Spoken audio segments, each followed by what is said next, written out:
ரொம்ப சந்தோஷமாக இருக்குது. ஆனால் ரொம்ப ஆளுங்க வந்து இந்த டிக்டாக் கேட்டுக்கிட்டு நாங்கள் பேசுகிற கேட்டு மிருகத்துக்கு நிறைய சாப்பாடு போடுறீங்க, நாங்களும் போடுறோம்னு சொல்கிறீங்க. ரொம்ப சந்தோஷமாக இருக்குது. சிலவங்க கொஞ்சம் குழப்பமாக தான் இருக்கிறாங்க. என்ன சாப்பாடு தான் நான் போடுறது அப்படின்னு நினச்சிட்டு இருக்காங்க. பாருங்கள், இந்த மிருகங்கள் சொல்லும் பொழுது நீங்கள் என்ன சாப்பாடு கூட நீங்கள் கொடுக்கலாங்க. இது தான் கொடுக்கணும்னு கிடையாது. ரொட்டி வாங்கி கொடுக்கலாம், சோறு போடலாம். சில மிருகங்கள் வந்து நம்மளோட சாம்பார் சாதம் சாப்பிடும். சில மிருகங்களை பார்த்தீங்கன்னா அதோட சாப்பாடு தான் சாப்பிடும். அது என்ன சாப்பாடுன்னு நினச்சிக்கிங்க, அது வாங்கி போடுங்களேன். அதாவது பெரிய பிரச்சனை இல்லை. அதாவது சிலவங்க இது தான் போடணும், இதெல்லாம் போட்டாட்டின்னா மிருகம் உங்களை சாபம் விட்டுரும். இதெல்லாம் பொய். நல்லா வச்சுக்க, இதெல்லாம் பொய். அப்படி எதுவும் கிடையாது. உங்கள் வசதி ஏற்ற பிரகாரம் உங்களால் மிருகத்துக்கு என்ன சாப்பாடு போடுமோ அதை போட்டுக்குங்க. இல்லை வீட்டில் சமைச்சு போடுங்க.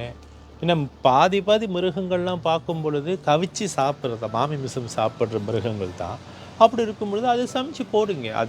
அதோட குணவாசிகள் அப்படி இருக்கும் பொழுது நீங்கள் எதுவும் மாற்ற முடியாது தானே. போடுங்க, அதெல்லாம் பிரச்சனை கிடையாது.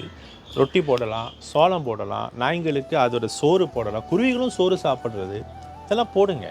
போட்டுக்கிட்டு ஏன்னா குழப்பறதுக்கு ரொம்ப ஆள் வருவாங்க. நல்லது செய்யறதுக்கு ஆள் குறைவாக இருக்கும். நீங்கள் செய்யக்கூடிய இந்த நல்ல காரியத்தை கெடுக்கிறதுக்கு குழப்பறதுக்கு ஒரு கூட்டம் வரும். இது செய்யாத, அப்படி இதெல்லாம் கேட்காதீங்க.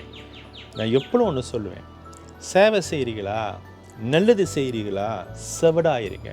செவடனாக இருக்கணும். அப்போ தான் நீங்கள் நிறைய நல்லது செய்ய முடியும். நீங்கள் செவடனாக மாறலன்னு நினச்சிக்கோங்க. நல்லது செய்யும் பொழுது கண்டவங்க கண்ட மாதிரி பேசி நீங்கள் செய்யக்கூடிய சேவைகளும் உங்களை செய்ய விடாமல் செஞ்சுருவாங்க. அதனால் உங்கள் மனசாட்சி பிரகாரம் நிறைய செய்யுங்க. நிச்சயமாக நீங்கள் நல்லா இருக்கணும், நல்லா இருப்பீங்க. நானும் உங்களுக்காக வேண்டுவேன், நீங்கள் நல்லா இருக்கணும்னு. நல்லா இருப்பீங்க.